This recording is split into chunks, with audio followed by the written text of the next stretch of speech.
begin this meeting with a moment of silence and gratitude for our sobriety, and let's follow that up with the surrender prayer.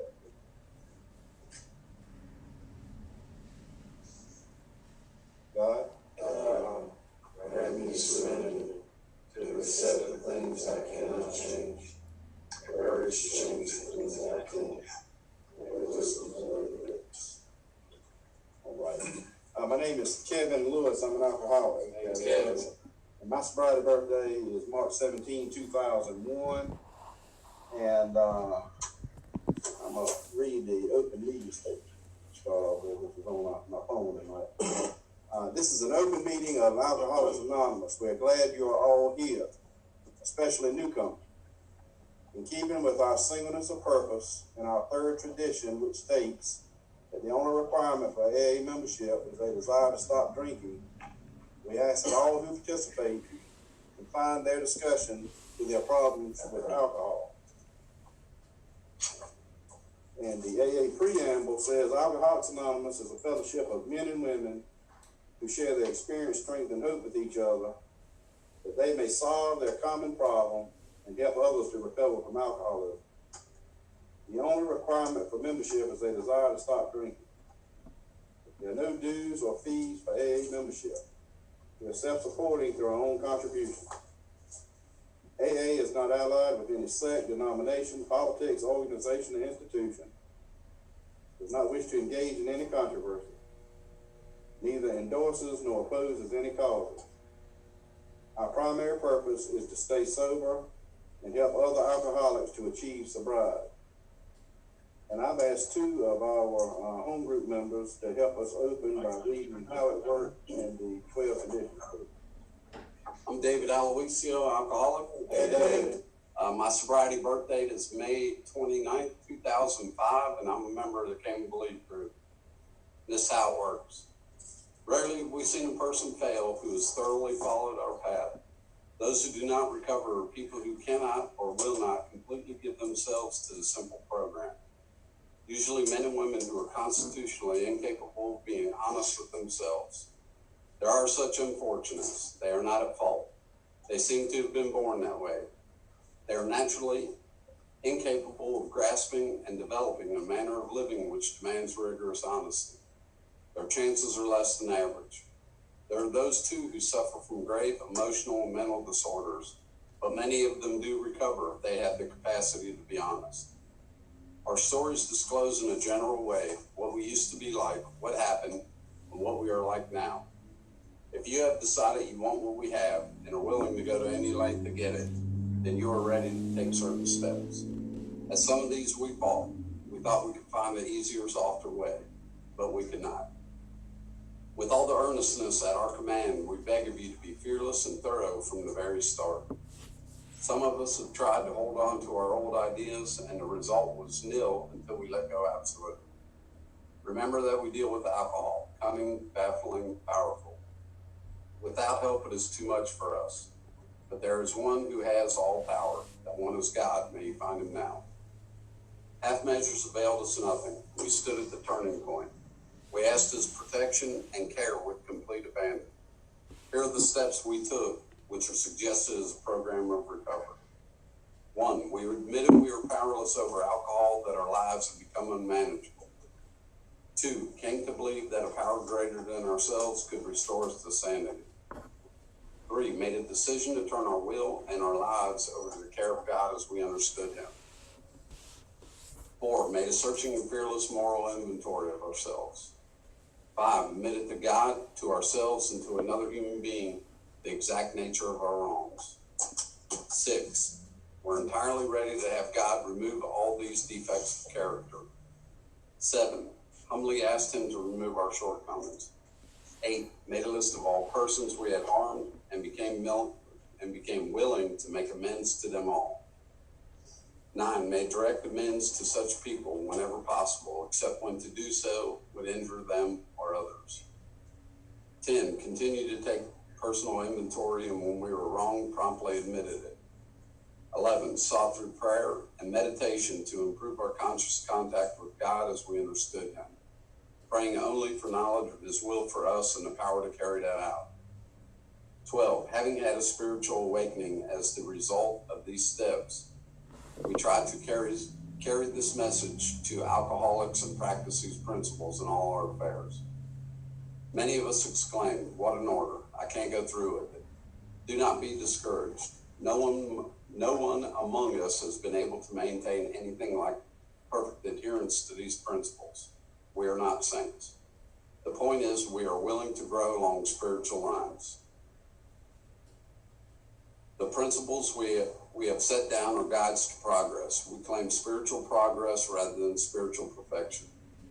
Our description of the alcoholic, the chapter to the agnostic, and our personal adventures before and after make clear three pertinent ideas.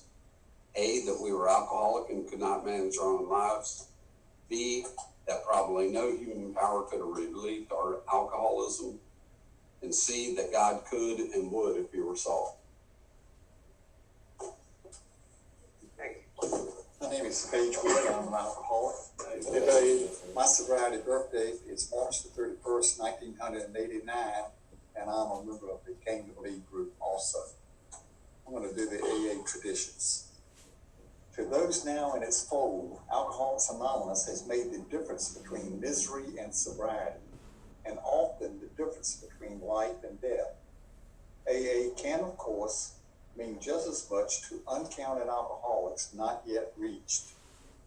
Therefore, no society of men and women ever had a more urgent need for continuous effectiveness and permanent unity. We alcoholics see that we must work together and hang together, else most of us will finally die alone.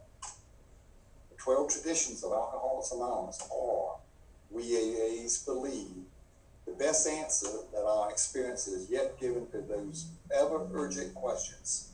How can AA best function? And how can AA best stay whole and so survive? The 12 traditions. 1. Our common welfare should come first. Personal recovery depends upon AA unity. 2.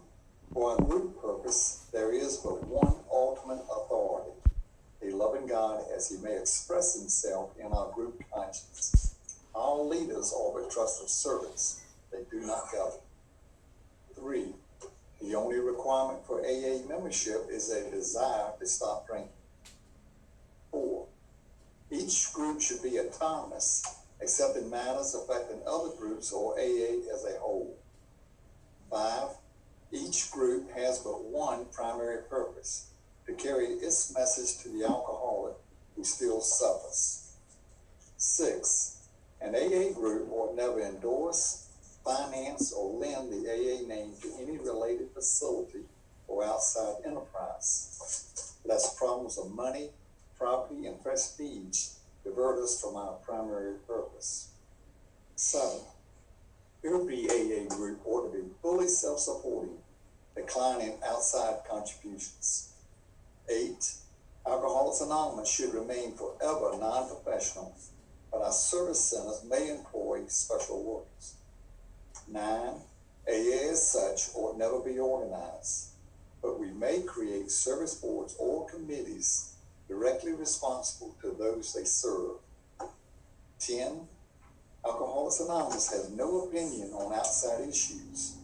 Hence, the AA name ought never be drawn into public controversy. 11. Our public relations policy is based on attraction rather than promotion. We need always maintain personal anonymity at the level of press, radio, and films. 12. Anonymity is the spiritual foundation of all our traditions, ever reminding us to place principles before personalities. All right, thank you, David, and thank you, Paige. I'd like to welcome everybody to the Came to Believe group of Alcoholics Anonymous. We're one group that meets 2 times a week on Tuesdays and Fridays at 7 o'clock here at St. Paul United Methodist Church. Our meeting format and schedule is the first 3 Tuesdays of each month. We're a big book study group. We study the big book from cover to cover. Takes us a little over 2 years to get that done. On the 4th Tuesday, we study a tradition So over the course of the year, we cover all 12 traditions. And when we have a 5th Tuesday, we study AA history. Friday is also generally a closed meeting. The first Friday of each month, we study a step. And the following Fridays are closed discussion meetings where the chairperson for the month selects topics or readings out of AA conference approved literature. The last Friday of the month, which is tonight, is our only open meeting. It's an open speaker meeting. In the past, we've had food and fellowship beginning at 6. You come back in the Speaker at 7. Of course, the food and fellowship, or at least the food, has been suspended for the time being. And all our meetings are also live, in person, or by Zoom. Closed meetings are for alcoholics and anyone having a desire to stop drinking. Open meetings are for anyone desiring to attend.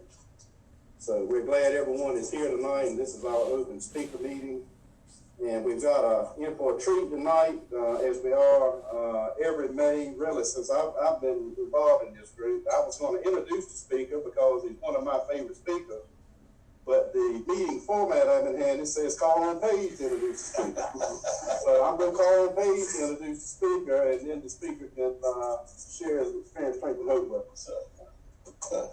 Well, thank you very much, Kevin, for the honor and the privilege to introduce our speaker. And you're right, the speaker tonight is a friend of AA and a friend of the Kingdom League group, and is a personal friend of just uncounted alcoholics and men and women throughout the nation. Dave C. from Raleigh has spoken for us every May for the past 20 years without exception, rain or shine, pandemic or whatever that may be come our way. AA has seen its way through God's grace to always be here. We've not missed a single meeting for 21 years here because of anything. So we've been most fortunate.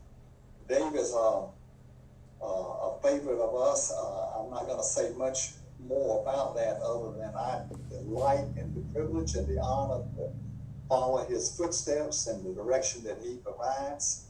And the one sure thing you can say about an alcoholic is that in good standing is that they're willing to help another alcoholic, and he is always willing to do that. So all of us in the room tonight, we have Dave C. from Raleigh, and everybody on Zoom, wherever you may be, we're all in for a treat, and welcome. And Dave, you're most welcome to begin. Thank you, Paige. Appreciate it very much. I'm sorry I can't be there. But the first thing that I'd say about your group is a lot of people are probably saying that you're going to any length to get it if you invite me for 20 years. But it's good to be invited anywhere this day and time and be a part and share in the program. I'm an alcoholic, and my name is Dave Cook. Hi, everybody. Hey, Dave. By God's grace, and because this program works for me, through the help of some understanding sponsors that handle me with a very calm but firm hand, and through the love of two women in my life, my former wife and my present wife, Julie, I haven't found it necessary to take a drink since I became an alcoholic now. My sobriety date is September the 12th, 1957, and I'm very grateful for this sobriety. You know, when I came into Alcoholics Anonymous in Roanoke, Virginia, it was stressed that you give your sobriety date. And that's the reason I did it, because that's where I learned to give my sobriety date. It was in the early years in the old Central Group in Roanoke, Virginia.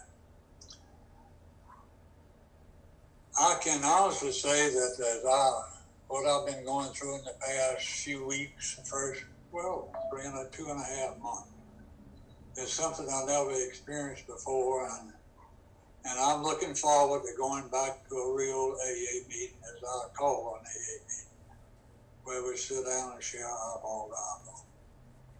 And I know a lot of you are doing the same thing, but I've also learned something else through this virus that I've come to understand a lot about me that I didn't know. And I have a reputation of being very impatient. And let me tell you, I've been very impatient in this ordeal, let me tell you. But I'm working on it and hope it gets better. I came to Alcoholics Anonymous. You might say that I was homeless because I wound up in the streets of Roanoke, Virginia. I was a fellow that had a some success after college, graduating from college and coaching high school basketball. I came from a loving home. My mother was a wonderful woman. My father was a fine man as long as he didn't drink. As a matter of fact, as I understand it, because of the drinking, led to a divorce in my home when I was 12 years of age. And my mother was able to financially to raise us 3 children, my 2 sisters and myself, and give us all education and start life. And I thank God for that. And I remember my father, he always said the same old thing, he was a good man as long as he didn't drink. And he never abused the family or anything like that. He was just one of these heavy drinkers that stay away from home. And I remember promising mother as a kid that I'll never be like him. I'll never be like him. And as the truth was known, as later on found out that although he lost a family, he didn't get kicked out of the profession he was in. He didn't have to serve time. He didn't have to walk on the streets like I did later on. And I look back now, and when I was in college, is where the drinking started. Fellows in World War II had just come back, and they were older than I was exposed to this group.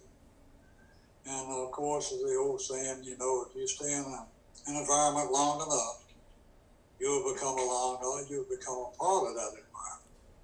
And that's what happened to me. I became part of the environment, and I wanted to do what the big boys do. And drinking to me in the early years in college, didn't give me any trouble. I didn't know what a hangover was. I had a good time drinking and good fun. And then when I graduated, I studied engineering, but I was offered a job coaching high school basketball down in eastern North Carolina. And I decided to do this as a career, really and truly. And I don't know, I look back now, I think my ego got in the way, and that's where it all started. I was very successful for 2 years at one location, and then very successful at another school for 6 years. And in the school for 6 years is where my drinking really multiplied and I began to get in trouble.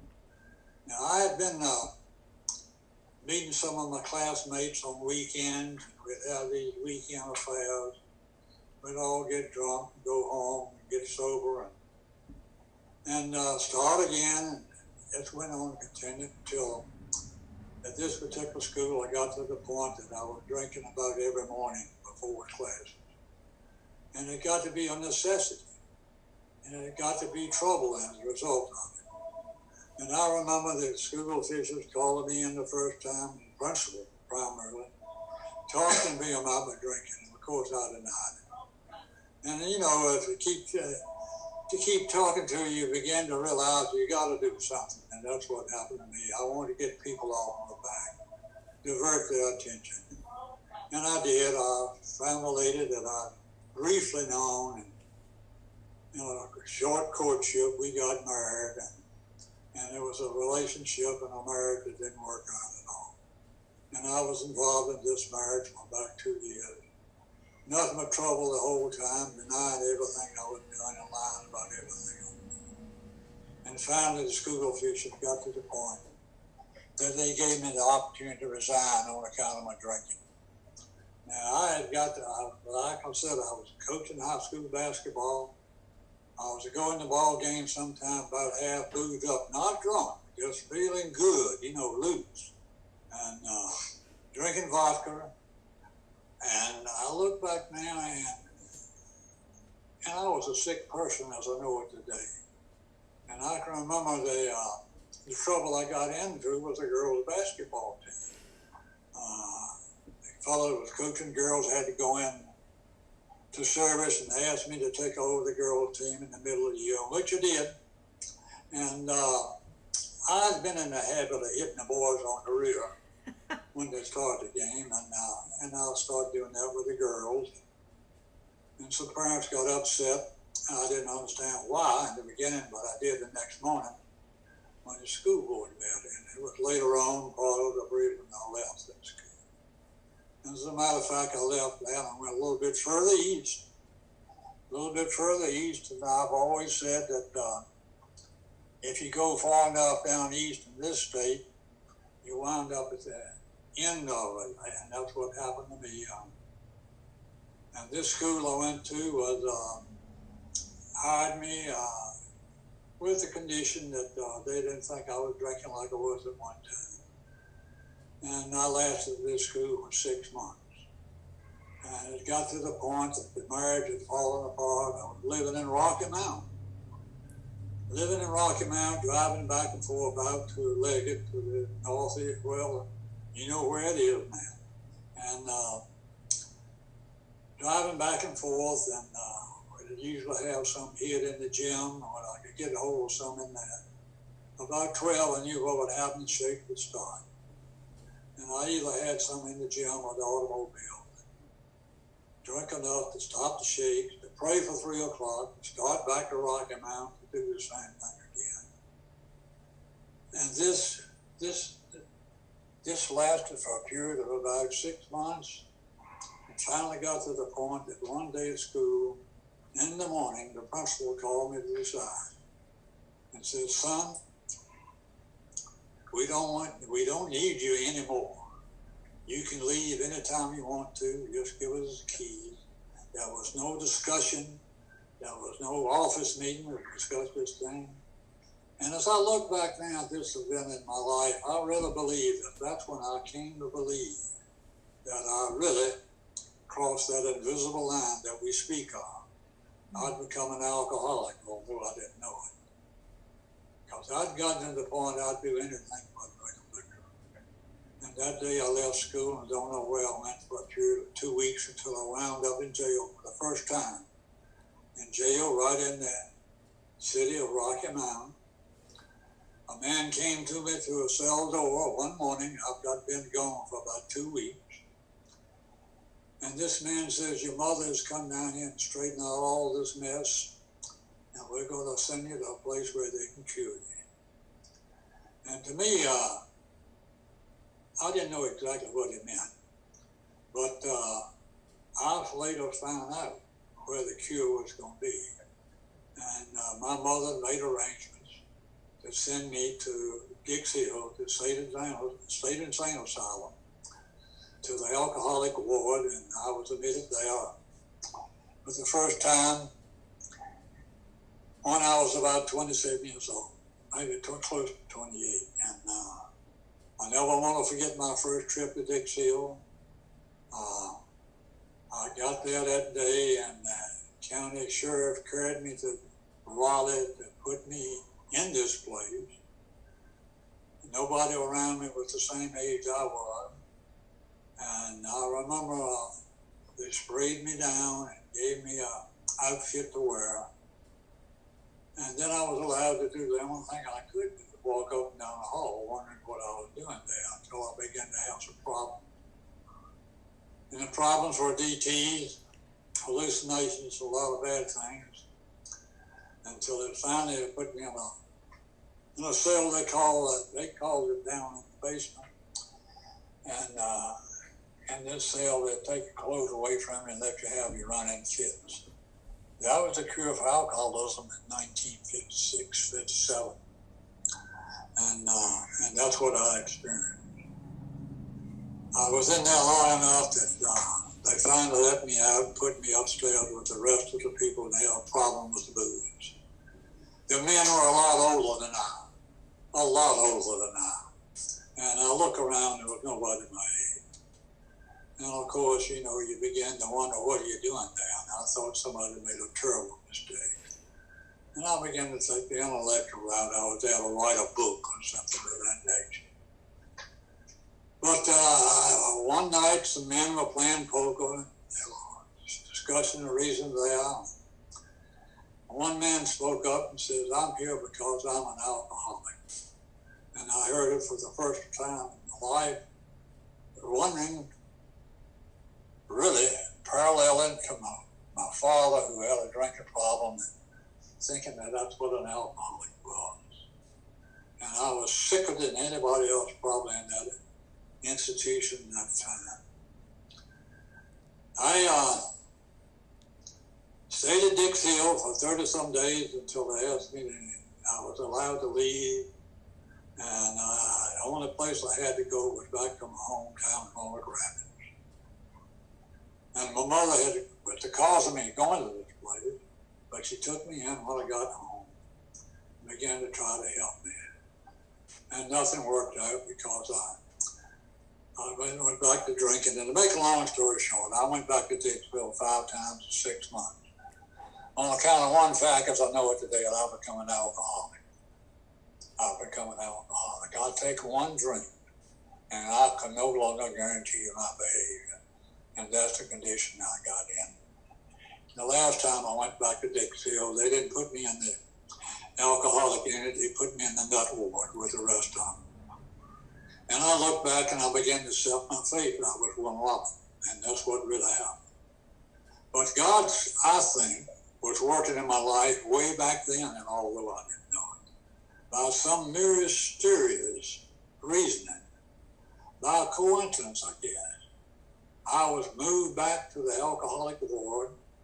And you got to understand that I've been there so much that I had become working in the kitchen, waiting on tables and doing the hall jobs. And I was allowed to go to the main building to pick up the mail every morning, and had 2 assistants to go with me to help. And we were doing this every morning. And this particular morning, we had a staff meeting, and we decided we would escape. Back then with like cops and robbers over at Dix Hill. And that's what we did that afternoon. And we were able to get downtown Raleigh that afternoon. One of them had some money. We got a hold of a jug and a motel, the old Andrew Johnson Hotel. Been torn down for years. And we were there enjoying ourselves, loosening up, and the 6 o'clock news came on, and you know what I'm talking about when the flashes come on about something really happened that causes everybody to get stirred up. And what came across the bottom of the screen, 3 criminal insane that just escaped from Dix Hill. And of course, one of the fellows said, "Wonder who the hell it is." And of course, the other fellow began to cry. And as a matter of fact, I've always said he left. And I don't know all what happened to him, but he left and never came back. And the other fellow and I decided we'd rather split up since we were gang members. And that's what we did. And the next morning on the streets in Raleigh, a friend of my mother knew me and knew my background and the trouble I'd been in, where I was, and put me on a bus and sent me back to my hometown in Roanoke Rapids. Unbeknownst to me, I got to my mother's home on the right side of town and all that, and broke into the house and didn't know she was in Richmond with a nervous breakdown. And that's where I was for about a week until they bummed off of friends with family. And when they brought her home, they found me. And I don't know if you know who they are or not, but they at that time were my 2 sisters and my mother. And my friend of the family was like a father to me. And they got together, and the end result was they'd come to the conclusion that I needed to leave that part of the country I was killing more. And they gave me a wad of money to tell me to leave, and I knew the minute. And I began to see the green on my hip, and I could understand. I thought it was a good idea, too. And, of course, I didn't go far. I could have gone a long way to the West Coast if I wanted to, but I didn't. I went 4 miles to the neighboring town over to Weldon and pulled in the old Weldon Hotel and drank spent money until the money gave out. Had a lot of friends there for a while, and when the money gave out, I had to do something, and I've done what I've done many times before. I went over to my hometown and wrote a big check at a friend's business to buy an outboard motor. I didn't have a boat, but I bought a motor. And write a big check, get some change, pick up the motor later. Now, a few days later, the next day, as a matter of fact, this friend of the family called my mother to let her know my motor was ready. And the end result was my mother kind of knew what had happened. And that afternoon, the in-law from one of us in that hotel and carried me back to my hometown, put me in jail. And I was in hometown, Raleigh Rapids at the jail, 3 blocks from my mother's home, and nobody would have anything to do with me. Nobody came to see me. I was raising a lot of hell once in a while down there being locked up. It looked like everybody left the next day except me. And you got to understand something. I was said I want to talk to my attorney one night. Finally got to jail, and he says, "Who is your attorney?" And I told him. He said, "Talk to him all you want to. He's in that cell block." And sure enough, he was. And this is a man that later on, after I got sober and tried to come back to North Carolina, he's the man that helped me come back to North Carolina. He found Alcoholics Anonymous later, became a member of the state legislature, and was very successful law practice. And he's the man that helped me when I came back to North Carolina in '59. But as I said, I had to stand trial with somebody I didn't know on a previous drunk and a blackout. There in the town, and then I had to go down to the county seat for another trial, and the end result was a few weeks later I was on a chain gang down in eastern North Carolina, down in Great Desert Swamp. This is what happened to me. This is what happened to me as a result of booze. And at no time at that time did I think I had a problem. I really didn't. Now, you got to remember something. When I got to this prison camp, a man began to talk to me, who was the superintendent of the place, talked to me about maybe I need to go to Alcoholics Anonymous. I'd heard about AA and Dick Seal, and I was one of the guys that got in the back of the room and kind of cut up when they were trying to have a meeting. And little did I know that I was going to have to look for Alcoholics Anonymous at a later age, but that's what happened.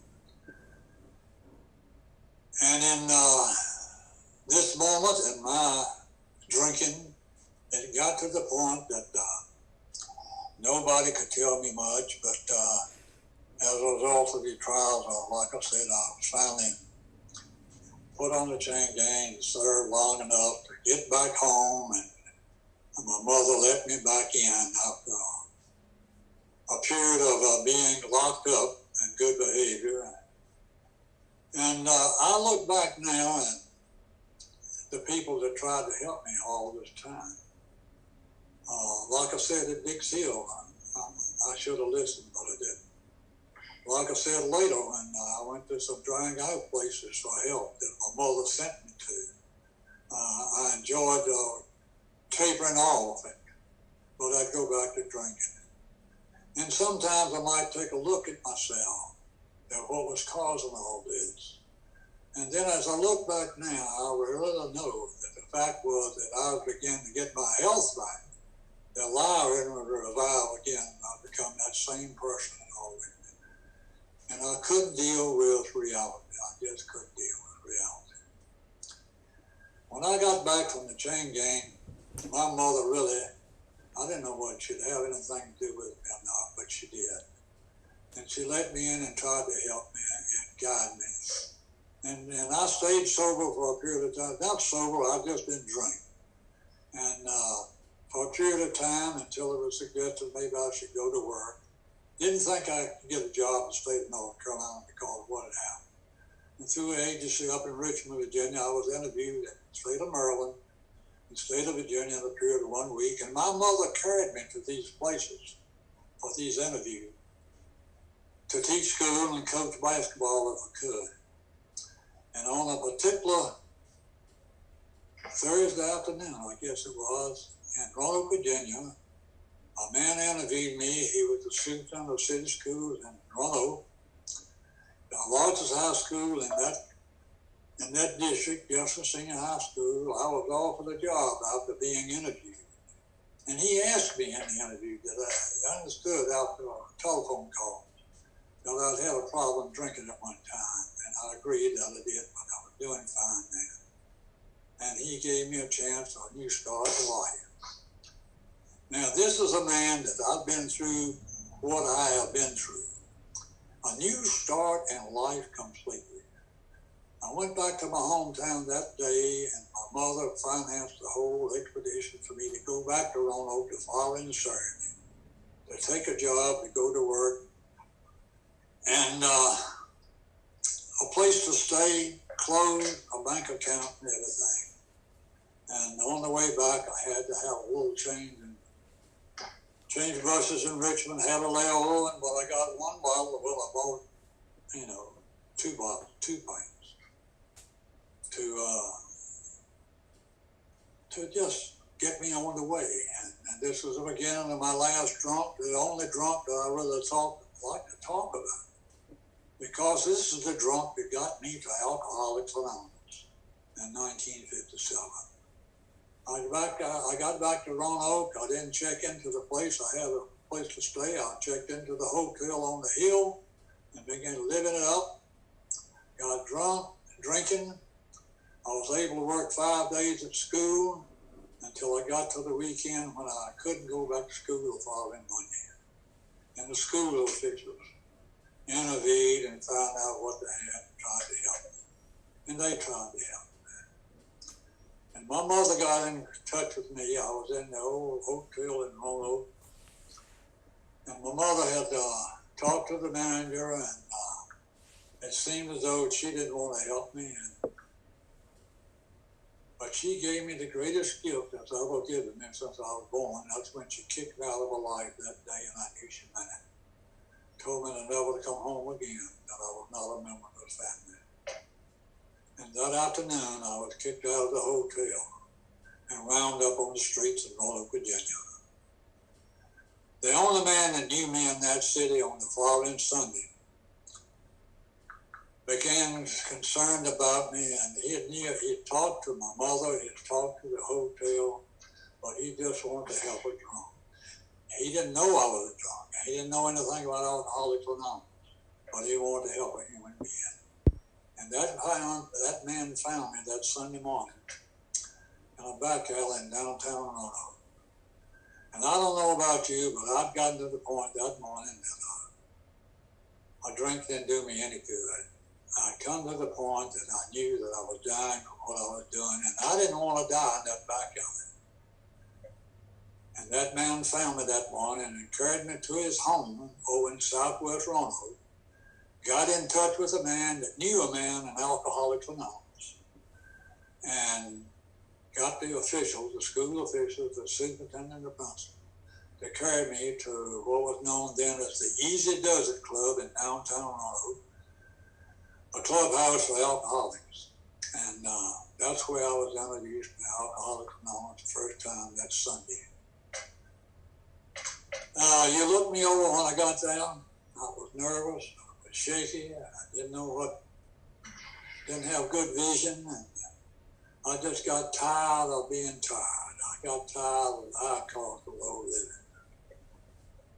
And I met some people that I remember in the early, just the first few moments, the members started talking to the people that brought me in. There was an old gentleman to the right. His name was Old Man John. And Old Man John walked over to me as I was listening and put his arm around my shoulder. And I'll never forgot what that man told me. And I'll tell it to anybody else. He said, son, says, all you got to do is listen to these people and do what they tell you to do, and you don't have to be alone anymore. and that old man rang my bell. That was the first few lines of chapter 5. You know, rarely have we seen a person fail who has thought to follow our path. That's what he was telling me, although I didn't know it. And later they began to talk to me some of the members. And then I said something about a drink, and they said, we don't do it that way. And then I said something about taking a pill or a tablet. I said, no, I thought I'd start a revolution then. So I drank the coffee. And that was the day I started drinking AA coffee and got sick from it. I really did. And I thought it was a requirement I had to drink that AA coffee. It was the kind of coffee that I've always said that you know when you drink it, because it was strong stuff, and I'll never forget it. And I've always said there are a lot of people in Alcoholics Anonymous making coffee that don't have any business doing it. And my God, that was one of those days. It was that bad, it was. And I was carried to my first meeting that night, and I didn't know anything about what was going on. It was upstairs, the old Central Group. And the meeting, some guy talked, I don't know what it said, but I just wanted to leave, didn't know what was going on. And strangers, complete strangers, walked up to me and said, Dave, we love you and we understand you're going to be all right. That's all I was told when I walked in the doors of AA. We love you, we understand, and you're going to be all right. And that night, it was proved to me I didn't have to be alone anymore. 3 men got me a room at the YMCA in Roanoke, Virginia, and sat down and stayed with me all night long, talked to me about Alcoholics Anonymous and their story. And as I began to look back back, and I really believe that that's when I came to believe that maybe I could do it after listening to them. After listening to them, maybe I could do it.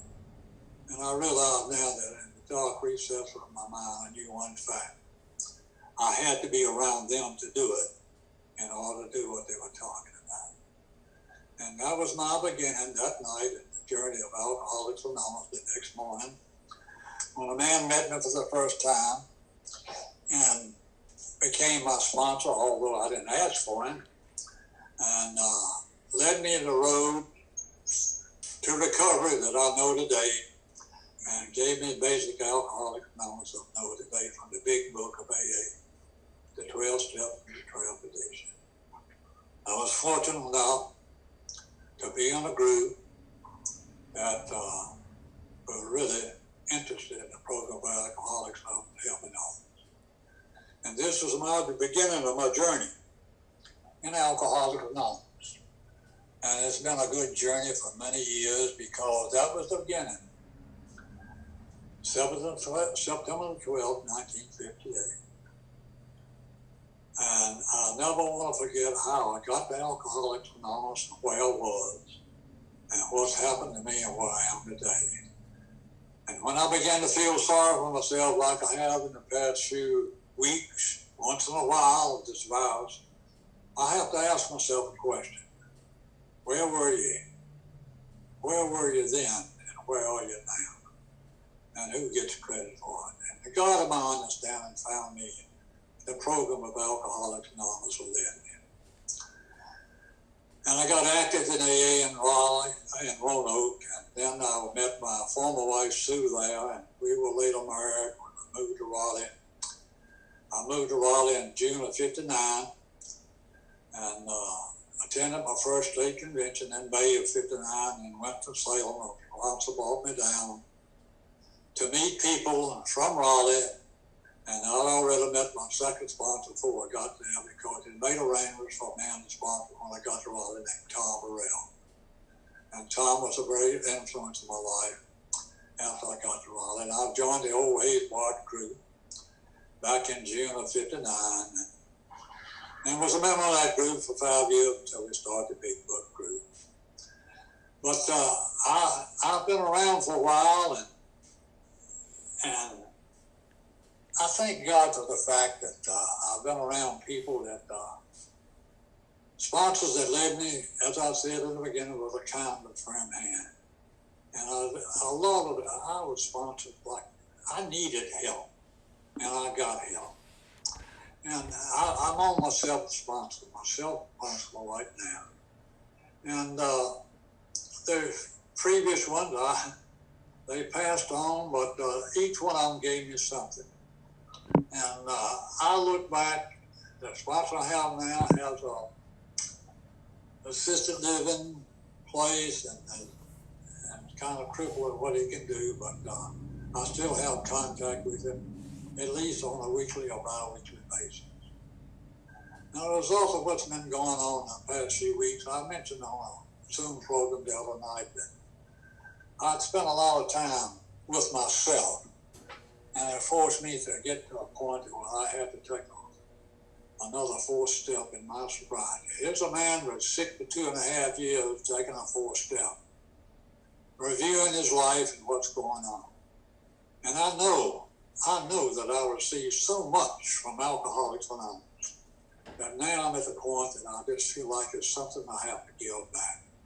And I want to be in the position to help someone else as long as I can. And that's the reason you will find me at AA meetings, even at the age I am and how much sobriety I have, because I depend upon Alcoholics Anonymous.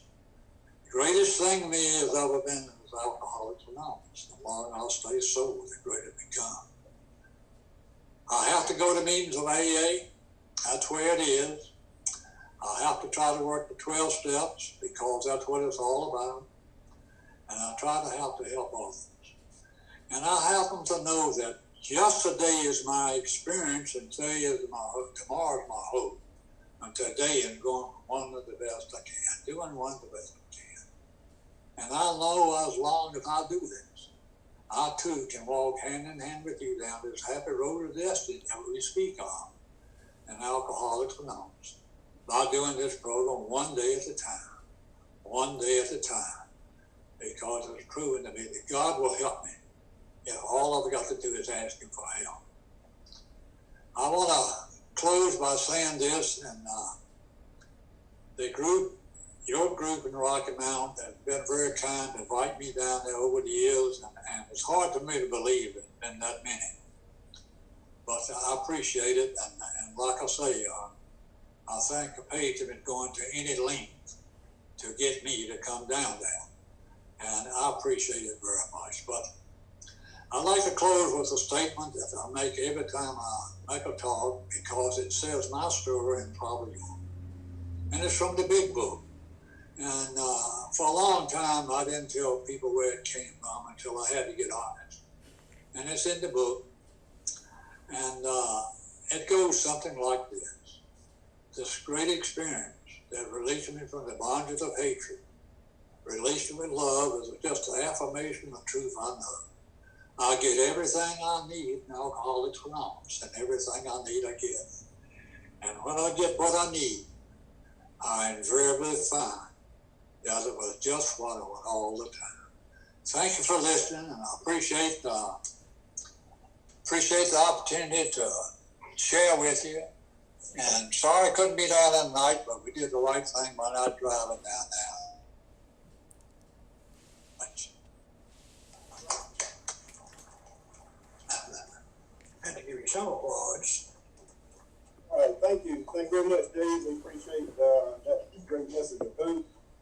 I'll leave it like that. All right, we practice the seventh tradition in our group where we're self-supporting through our own contributions, and so we pass our basket here in the home group. And I think there's also an online way to contribute for the home group members that are aware of that. You got it right there.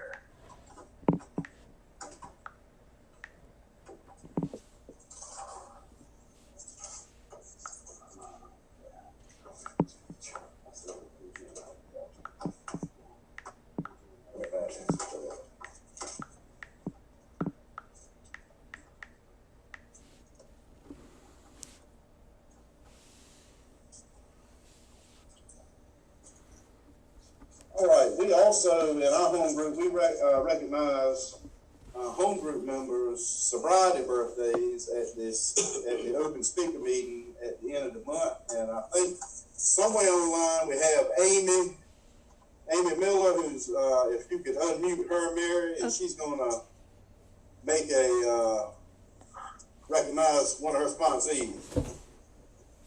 Thank you, Kevin. Amy Miller, alcoholic. My sobriety birthday is January the 1st of 2003. And Dave, you did awesome. It's always a pleasure to see you and hear you. And it's good to know that I'm not the only one that's dealing with this whole new world. So it's really good to hear that. And so I had the honor and privilege of sponsoring a lady, and you are absolutely right, Dave, in what you said. Giving back to someone is really where my sobriety has been enhanced. And it's funny that, you know, God always gives you someone just like yourself.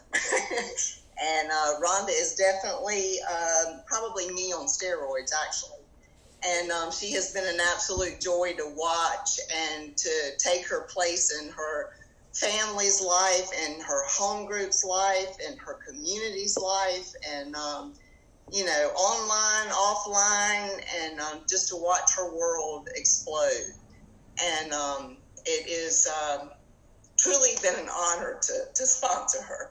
So please help me welcome Rhonda with 12 years.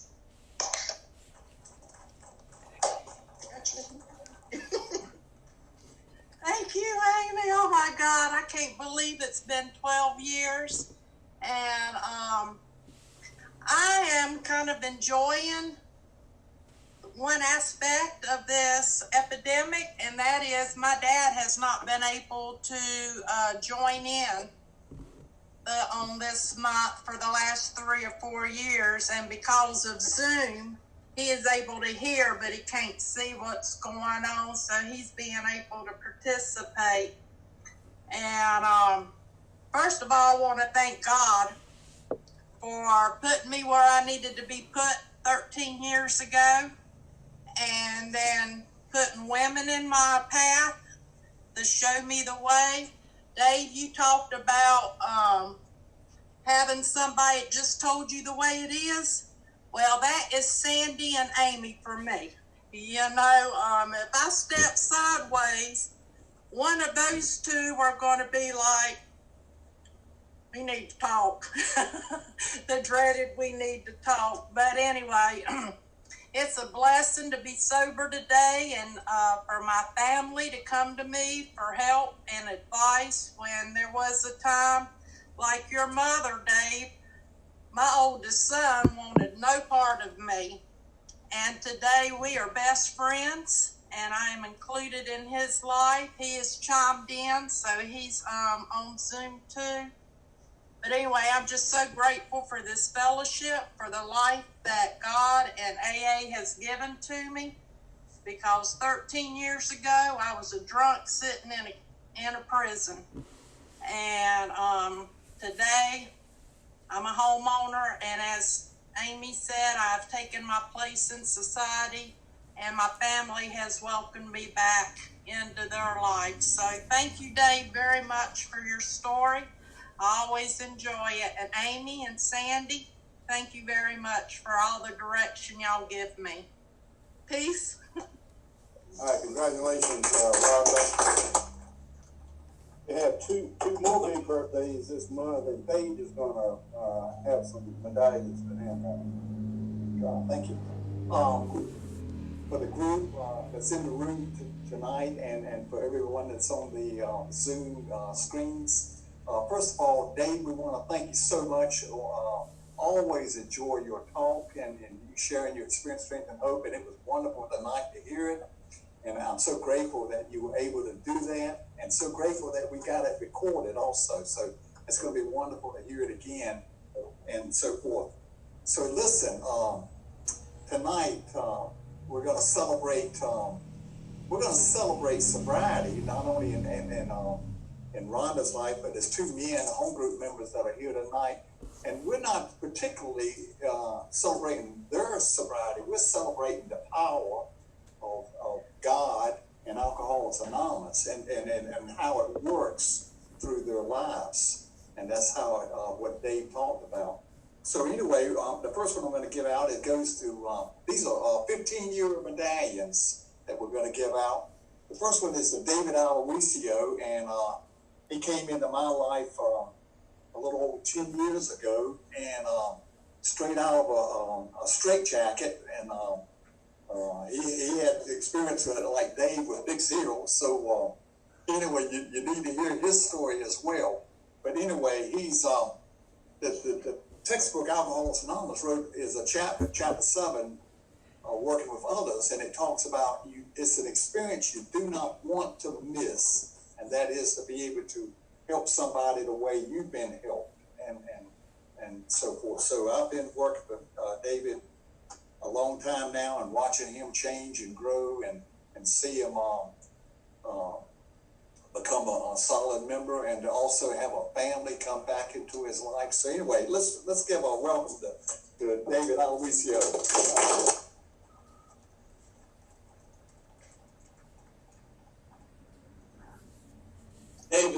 Dave, thank you for talking for us again this year. And Paige, thanks for all the years of sponsorship, and like Rhonda and like Dave, I came to you all in Alcoholics Anonymous, just a drunk, waiting to die basically, and through the years, I've became a member of society, and a member of Alcoholics Anonymous, and kind of took my place in society, I guess, and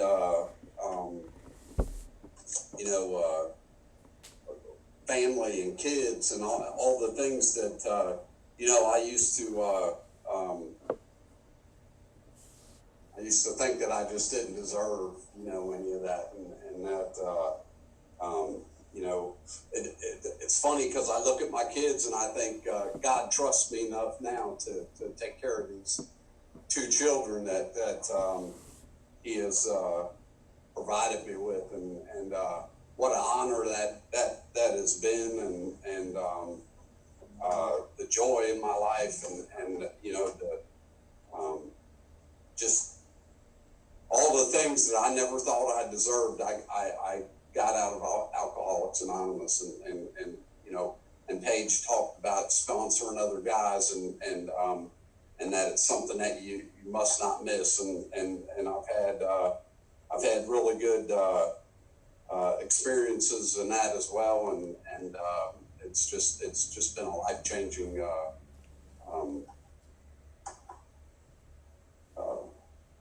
life for me. But thanks, Dave. You're welcome, Dave.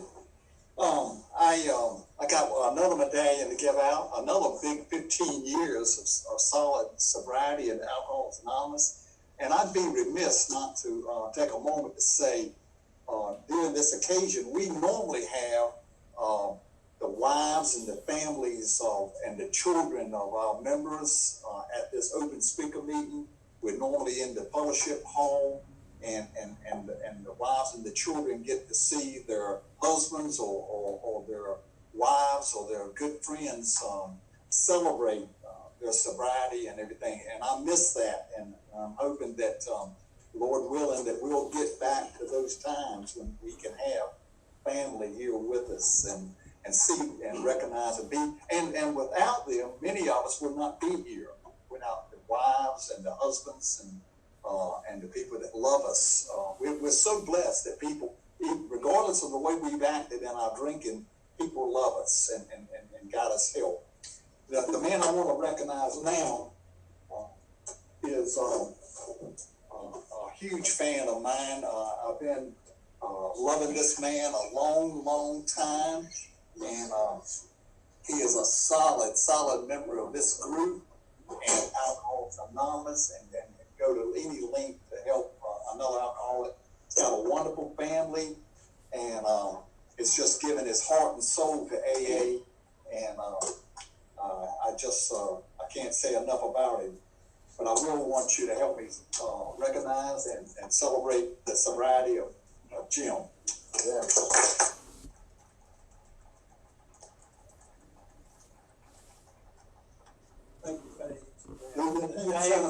so much for all the times you have been here to see us. It always enhances my birthday each year when you come and visit.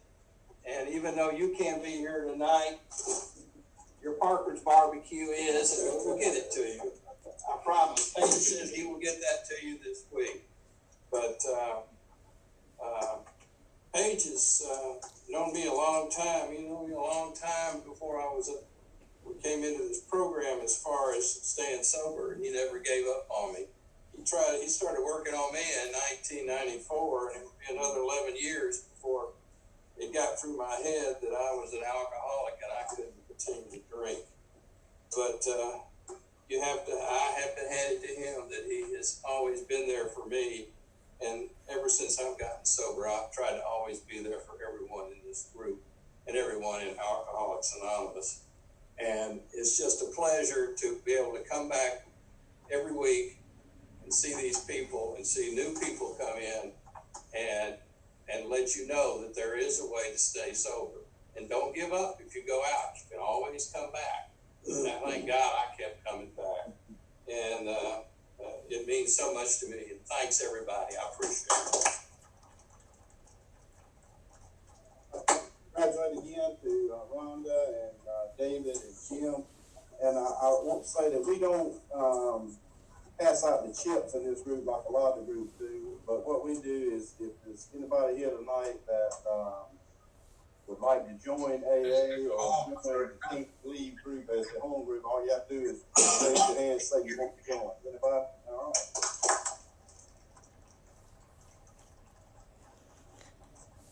You that has wanted to join tonight, so we'll get your information and welcome. Okay, in our group, we close every meeting by reading a paragraph of a page 100, and I've asked Jim to read that, and then we'll follow that up with the Lord's Prayer. Both you and the new man must walk day by day in the path of spiritual progress. If you persist, remarkable things will happen. When we look back, we realize the things that came to us when we put ourselves in God's hands were better than anything we could have planned. Follow the dictates of a higher power, and you will presently live in a new and wonderful world, no matter what your present circumstances. And we're gonna do the Lord's Prayer, Caledonia prison style. We're not gonna hold hands tonight. Just kind of circle up, I guess. Okay. Our Father, who art in heaven, hallowed be thy name. Thy kingdom come, thy will be done, on earth as it is in heaven. Give us this day our daily bread, and forgive us our trespasses, as we forgive those who trespass against us. And lead us not into temptation, but deliver us from evil.